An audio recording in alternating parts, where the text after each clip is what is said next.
My name is Owen Symes, and welcome to The Copagandists, a podcast about cop shows and the people who make them. Finally, we're back to Dragnet. This time, we'll be discussing how the show achieved its much-vaunted sense of authenticity across its entire run. Once we set out the behind-the-scenes process, we'll turn to an analysis of the finished product, first by laying out some general trends across the show's 250-plus episodes, and then by zeroing in on two particular episodes. Finally, we'll end by comparing this fictional portrayal to the real LAPD as it stood in the 1950s. Let's get started. This is the city. Los Angeles, California. I work here. I'm a cop. The radio show set the tone for Dragnet. Although we've touched on some of this in previous episodes, I wanted to take a few minutes to reiterate some stuff here as a refresher. Radio authenticity was accomplished at 3 levels. Overall, the shows were vetted for accuracy by several officials. On the script level, episodes were not only based on existing case files, but augmented by interviews conducted with individual cops. At the production level, Webb and his team utilized a number of means to heighten the realism of the show's vibes. Now, back in 1949, when Chief Horrell of the LAPD originally gave Webb the go-ahead to make a show, he stipulated a few rules of the game. 1. Only actual cases could be used, and they must be presented factually. All the cases had to have been adjudicated, that is, they must have been brought to trial and the defendants received a judgment. 2. The police department must be represented as it actually operates, not in a glamorous light. 3. 2 specially appointed police advisors needed to clear all technical details. And 4. All scripts needed to pass the city attorney. With these stipulations in hand, Webb and company got to work. They spent a week touring the police headquarters, including visiting all of the departments. They attended all police academy classes then offered. They absorbed explanations for the workings of all police equipment, from the IBM machines employed in statistical work to the Thompson submachine guns, which are used when extremely direct and positive action is demanded, according to a 1950 write-up in True Detective magazine. Producer William Rousseau emphasized at the time how much effort had gone into dialoguing with the LAPD. Quote, "Our team has spent many hours conversing with and observing police detectives. They've discarded any previously conceived notions about how the police should speak and act. Instead, they present the police detective as a hard-working, highly trained specialist who captures lawbreakers by working with the team, rather than through individual flashes of genius." Probably the most important thing Webb lifted from these experiences with the real police was their language, their jargon. The collection of this jargon began early in the research process. While doing ride-alongs with Sergeant Wynn, who was one of the technical advisors, asking how they frisked suspects, how they kicked down doors, that kind of thing, Webb requested that Wynn talk like a cop. Now, the sergeant, according to a Time article, kind of bristled at this and responded that they didn't talk any different than any other person. Webb tried to be more specific at this point, asking, "Well, what would you do if you had a suspect?" The sergeant replied, "Why, I'd go down to R&R and pull the package." And Webb grew animated. "That's what I mean." And they were off to the races. Once the scripts were completed, they were brought to life via techniques that augmented the authenticity even further. Dialogue was delivered staccato style, without flash or melodrama. Sounds were recorded both in the studio and on location, and then mixed in such a way as to convey a lived-in space.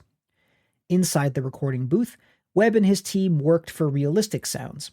Out in the wide world, the sound technicians made use of newly available tape recorders, foregoing reliance on stock sound effects already available at NBC. As one paper reported, "All the sound effects on NBC's new thriller series Dragnet are special ones. The NBC production crew, headed by staff director Carl Frauner, took a trek down to LA Police GHQ and tape recorded all the effects they needed."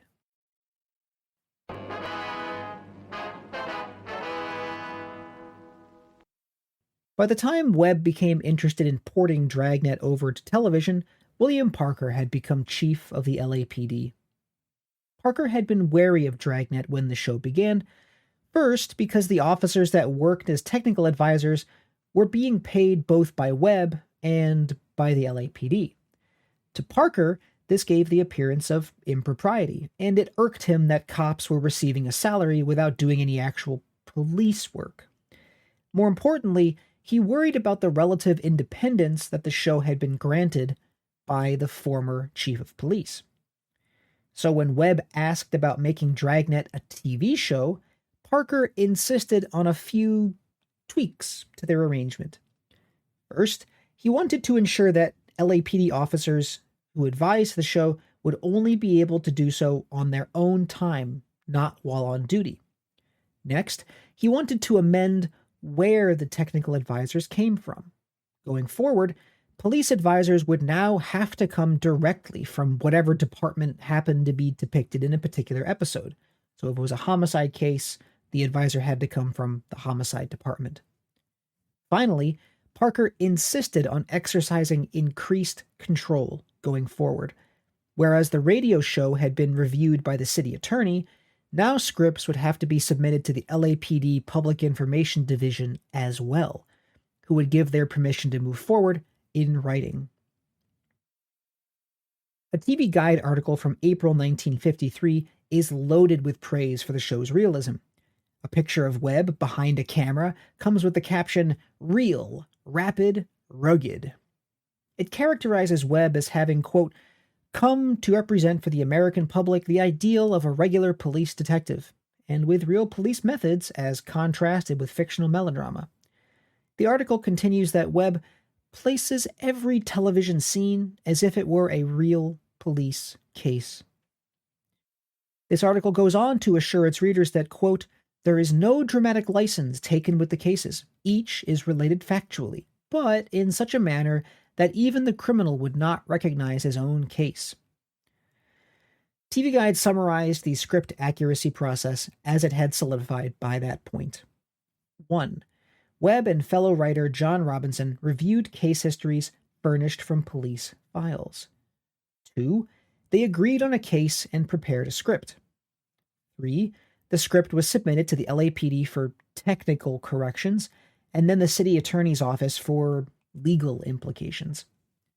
Finally, a policeman from the appropriate detail, robbery, homicide, forgery, whatever, would stand in during the filming to check on authenticity. This process, basically a Parkerized version of the original SOP, would hold for several seasons. Then they hit a snag.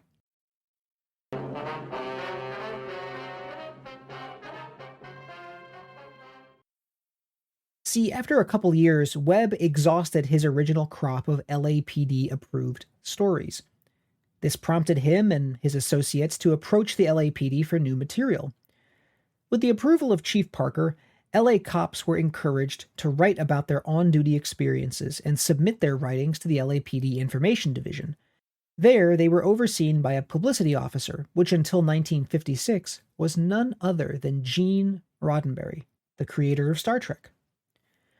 Roddenberry had had a long relationship with the police. His father had been a cop, his brother worked as one at that time. He also had a number of friends on the force. He himself joined back in 1949 and thrived within the LAPD because it gave him ample opportunity to practice his writing and speaking skills. He entered its newly formed Information Division and rose to the rank of sergeant. And it kept him plenty busy. He wrote for the department's official magazine, The Beat. He gave public speeches advocating for things like traffic safety, and he even wrote addresses for Chief Parker himself. Roddenberry was a liberal, but whatever his political differences with the far more right-wing Chief Parker, he believed in Parker and his LAPD. He believed in the idea of a reformed, professional police force. Indeed, he thought of the police as the bedrock of civilization.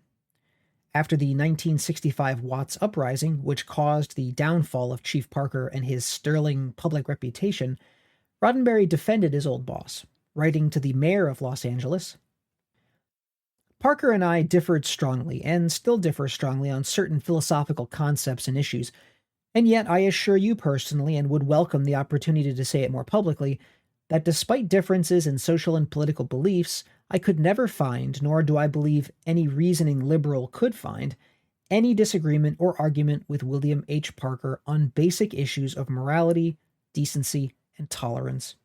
It would be difficult for me to name a man I respect more as a fine professional and outstanding human being. As for Dragnet, Roddenberry threw himself into the chance to work on something related to Hollywood and television. That was kind of his ultimate goal. Roddenberry's official biographer summarized his workflow as follows, quote, Webb's production company, Mark 7 Limited, paid $100 per story, usually 5 or 6 paragraphs on a single sheet of paper.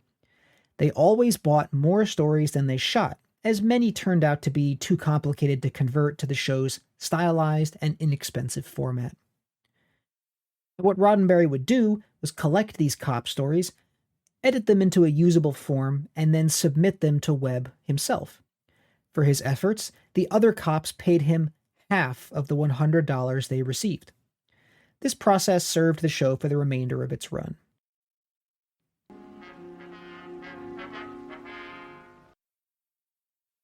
The result of all this LAPD authorized authenticity, as revealed by an analysis of IMDb plot summaries, is a Los Angeles crimescape primarily constituted of the following infractions. Murder, 15.6% of episodes. Burglary robbery, 24.3%. Financial crime, 12%. Kidnapping and disappearance, 8.8%. This covers about 60% of episodes. The remainder is mostly a smattering of gangs, alcohol, social service, assault harassment, and juvenile delinquency cases.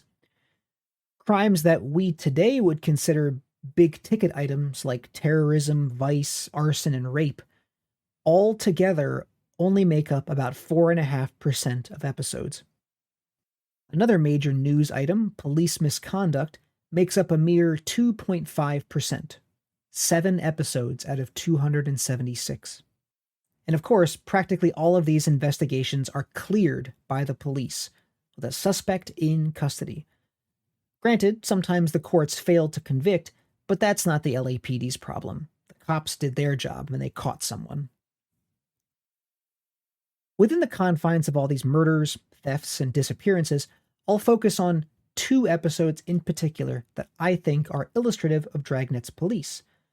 Season 1, Episode 12, The Big Phone Call, and Season 2, Episode 8, The Big Cop. It was Thursday, July 17th. It was sultry in Los Angeles. We were working the day watch out of robbery detail. My partner's Ed Jacobs. The boss is Captain Didion. My name's Friday. It was 1:35 p.m. when we got back to the city hall. 9 months before, a jewelry salesman was slugged and robbed of $20,000 in precious stones. It took us weeks of investigation before we discovered the man responsible for the holdup. It took more weeks of legwork to gather all the evidence. We needed one more thing. His statement.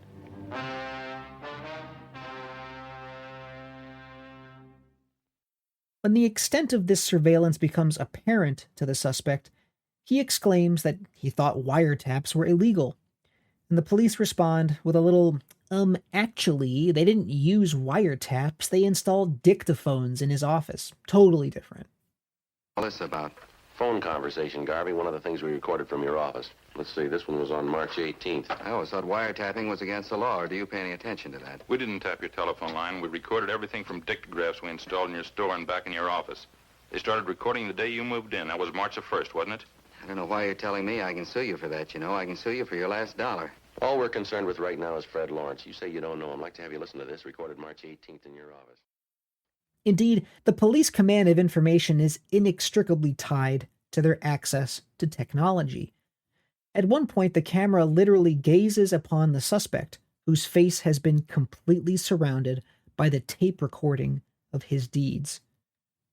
He's being hemmed in by surveillance.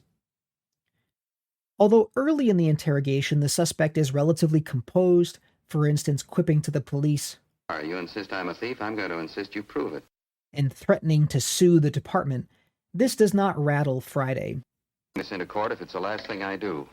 We already told you, Garvey, it's not wiretapping. We didn't touch your phone lines. We didn't have to. Invasion of privacy. I'm going to bring this into court. All right, let's hear this recording. It might clear up a few things, huh? Clear up what? What are you trying to prove?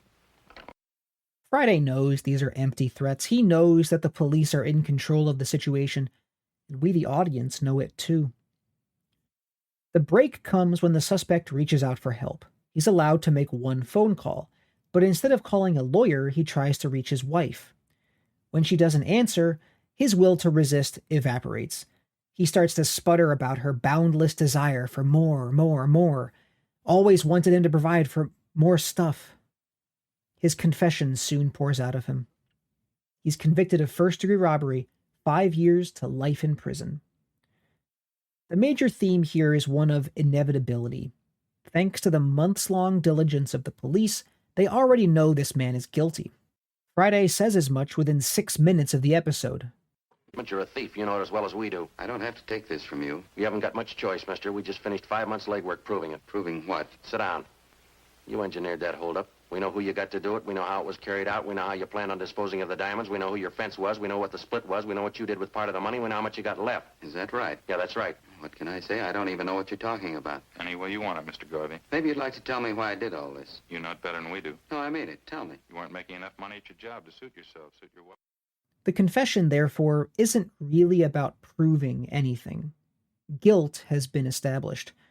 Really, this episode is about ritual, the ceremony of watching the police as they heap evidence upon a guilty person, weighing him down until he finally relents. It's a modern-day version of the old common law practice of pene forte et dure, hard and forceful punishment, the crushing of a defendant who refuses to plea, who refuses to participate in the charade of the courtroom. Season 2, Episode 8, The Big Cop, provides an excellent example of Webb's handling of a very sensitive topic, police corruption. Regrettably, I have not been able to locate either the original radio version or the TV version of this episode, just a transcript of the radio version. My analysis, therefore, will not be able to make use of either sound cues or camera work. Nevertheless, I think this is a really important episode to cover because of how popular it became once it released. In this episode, Friday is hunting an experienced gang of maybe half a dozen thieves. They've seized maybe $60,000 in merchandise, and the department is feeling the pressure to catch them. The announcer hints that something is amiss right from the start. You're a detective sergeant. You're assigned to burglary detail. A well-organized gang launches a campaign of burglaries in your city. They hit stores, warehouses. You set trap after trap for them, but they seem to know every move you make. Your job? Get 'em. As the episode begins, Friday and his partner get a lead from an informant, but it goes nowhere. A month goes by, and still no progress. Informants turn up nothing, surveillance of stores and warehouses has caught zilch, and extra night patrols fail as well. As Friday narrates, it seemed the faster we moved on the gang, the farther away they got. At this point, the chief of detectives bears down on Friday for progress, and then thankfully, they catch a break. Patrol finds an abandoned truck with crates from one of the warehouses that had been hit. They run the vehicle registration and get a name. From there, they get a rap sheet, an address, and some local contacts, his family. They can't find the truck's owner, but they track down his brother and have a chat at his place of work, a rodeo. From the brother, they get the name of another associate, himself a criminal with a history of burglary and grand theft auto. Then, another burglary happens. But this time, patrol says they spotted a man near the scene, right before it happened. Now, this man flashed a police ID and claimed to be on scene on special assignment. Patrol gave the cop's name to Friday, and he discovers that this man worked out of the Hollywood division, and they can't think of a single reason for him to be near the warehouse that night. After a commercial break for Fatima cigarettes, Joe Friday narrates to the audience. There are at least 2 criminals for whom the police department will spend any amount of effort to apprehend. One is the armed thug who shoots down a police officer. Obviously, the man is dangerous, because if he wouldn't hesitate to shoot an armed officer, he wouldn't hesitate to shoot an unarmed citizen. The second type is the police officer who betrays his trust as a public servant to work hand in hand with the criminal. He is equally dangerous because of the harm and the disgrace and the contempt for law that he inflicts while hiding behind his uniform. Besides bringing shame to the rest of the department, the bad cop violates the most obvious standards of conduct. He becomes the very person he has sworn to hunt down and apprehend. Common criminal. Friday and his partner visit the police officer's home and speak to his wife. She thinks he's been working an extra job on the weekends and allows the detectives to search her husband's things. They find fur coats that don't belong to the wife. And they also find love letters from another woman. This officer returns home, gets into a fight with the detectives, but is eventually hauled in for questioning. This officer pleads for special treatment, but Friday declares that he'll be questioned in the same room and in the same way any suspect is questioned. The cop then changes tactics, tries to weasel out of the jam by bargaining. If he gets immunity, he'll give them everything he knows about this gang of thieves they've been chasing. At this point, the chief of detectives, Thad Brown, himself a real cop, climaxes the episode with a speech delivered to his corrupt compatriot. In the TV version, this speech is delivered by Officer Friday instead. He says, "You're a bad cop, mister. You'll be all over the front pages tonight and tomorrow morning. They're not going to read about 4,500 other cops, the guys who walked their beats last night, the guys who risked their lives, the guys who did their jobs the way they were trained and the way they're hired to do. They're not going to read about millions of man-hours turned in by the thousands of honest cops here and all over the country. People aren't going to read about cops who worked 40 honest years, the Donahues and the Steeds and the McCaulays and all the Wisdoms and Jessies and all the rest of them. The people who read it in the papers, they're going to overlook the fact that we got you, that we washed our own laundry, and we cleared this thing up. They're going to overlook all of the good. They'll overlook every last good cop in the country. But they'll remember you, because you're a bad cop." At this point, both the cop and the rest of the gang are successfully convicted of second-degree burglary. The cop serves his full sentence, 15 years, and then just to add insult to injury, he dies the next year of cancer. Now, this episode, especially the ending speech, quickly made it one of the most requested programs, with departments across the country trying to get it to show their officers. People wanted it for training, people wanted it for propaganda. It was all over the country. Thematically, honor is the primary focus. For police corruption, above all else, is framed as a blight on the prestige, the image, the honor, and thus the effectiveness of every police officer. It really is a cop's version of events. For society at large, is only the victim because corruption hampers the ability of good cops to protect it.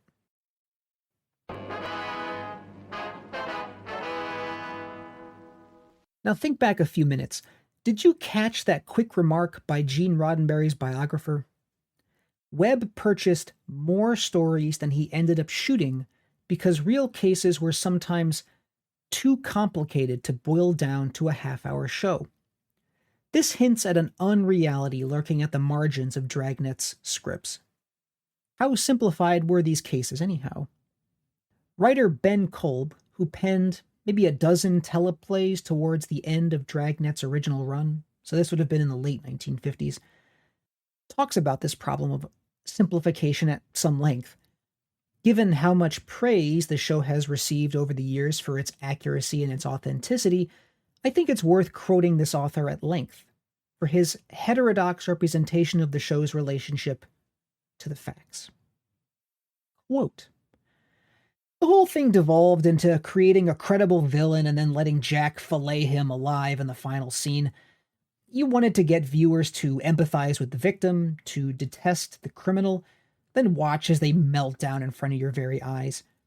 An intelligence officer from the LAPD would come out once a week and offer us interesting things he'd pulled from the files, things he thought might make a good episode, so we worked from these suggestions.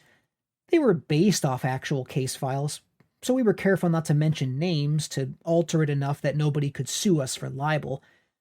But you also have to keep in mind that there isn't much that comes out of the police files that fits neatly into a half-hour show. So to a large extent, we invented, using real cases as the basis of each story.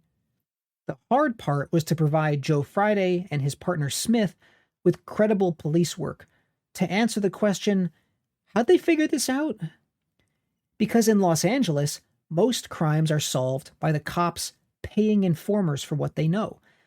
I'd say that 85% of the cases that I saw from the police files, they paid somebody to tell them who did it, then they'd go and arrest them, but that doesn't make for good television. Empathize with the victim, detest the criminal, witness the ultimate triumph of the police. So, although these scripts were based on real cases, writers had to invent to a large extent, because this stuff didn't fit neatly into a 30-minute yarn.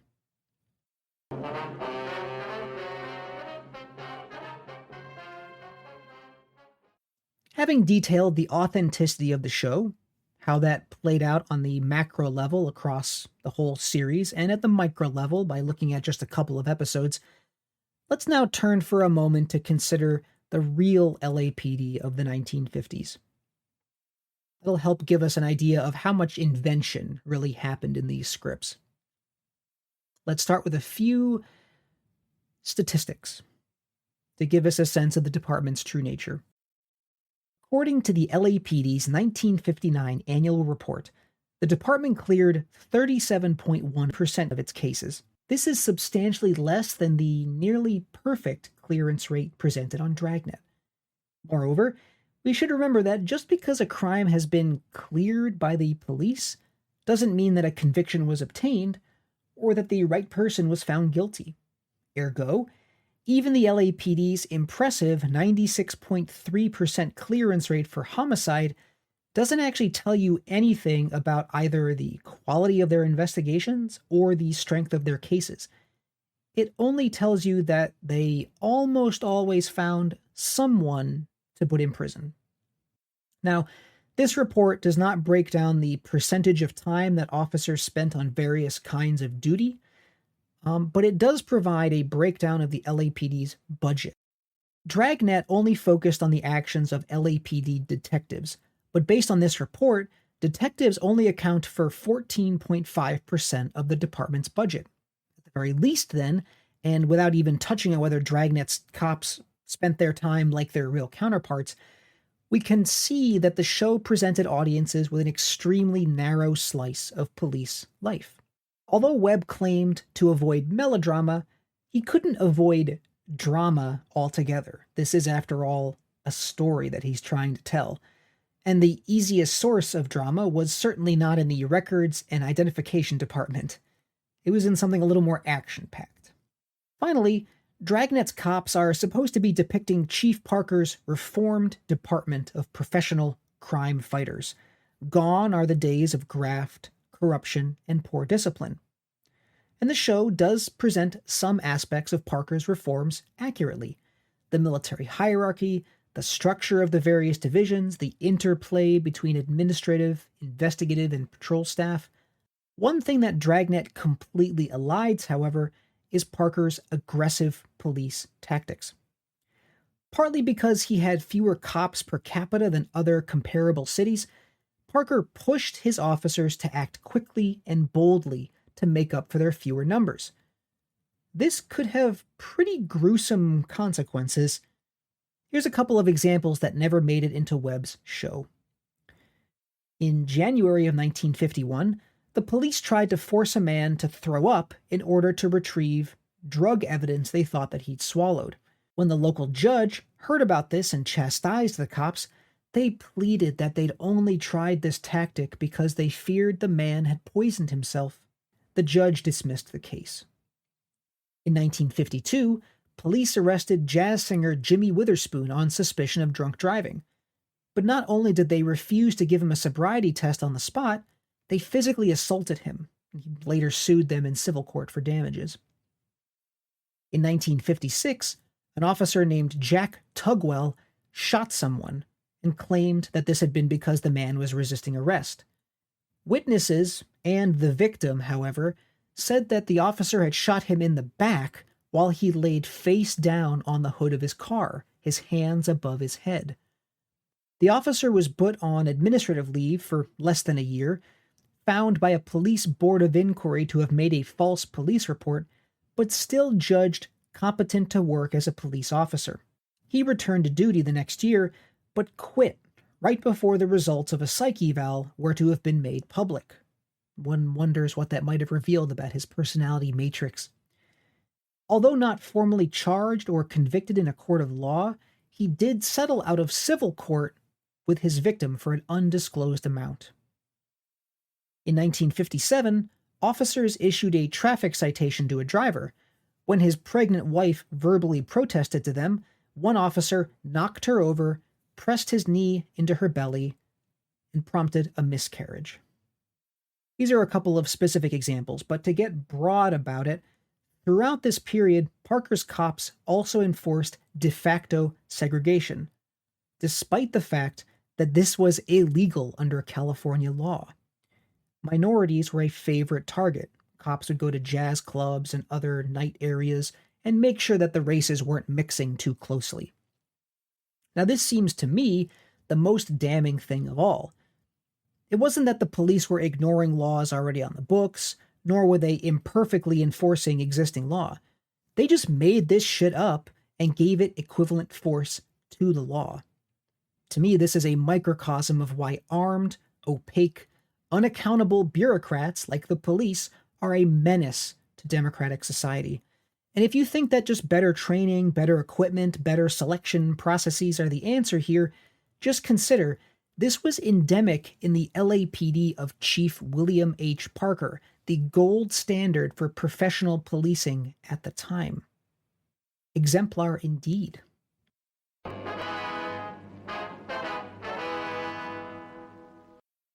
This analysis of Dragnet's authenticity, including the comparison of the show to the real world, is not meant to imply that cop shows need to be 100% accurate.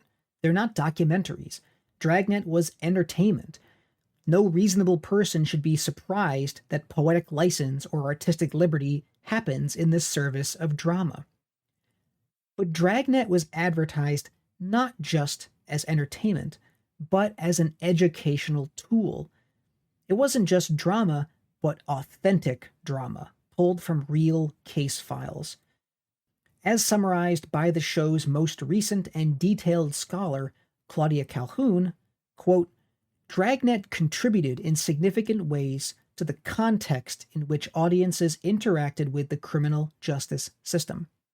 It even sometimes became a means through which the criminal justice system articulated its expectations of its citizens. Because of Dragnet's commitment to its form of storytelling, if you believe its claims, simply listening or watching the show was an education in the real work of the police. At its height, therefore, up to 40 million Americans took part in 30-minute civic lessons on a weekly basis, learning from Dragnet how the criminal justice system worked. Comparing the imperfections of real life to the thin slice of policing depicted on the show can tell us a lot about what the show's creators and backers were trying to communicate to the U.S. public. And it is to that subject we will turn next time. Thanks for listening to this week's episode. Sources are in the show notes. You can find an essay version of this script, complete with detailed citations, on my Substack, at Owen Symes. You can also find me on Blue Sky, Owen-Symes, and check out my YouTube channel, Integral History, and my book, He Was Our Man in Washington, A History of the Obama Years. Music by Carl Casey at White Bat Audio. See you next time. Look, Gordon, if you didn't kill the woman, you haven't anything to worry about. And if you did, we're going to find out anyway. Who was the woman, Gordon? Can you tell me that much? What's her name? Did you know her very long?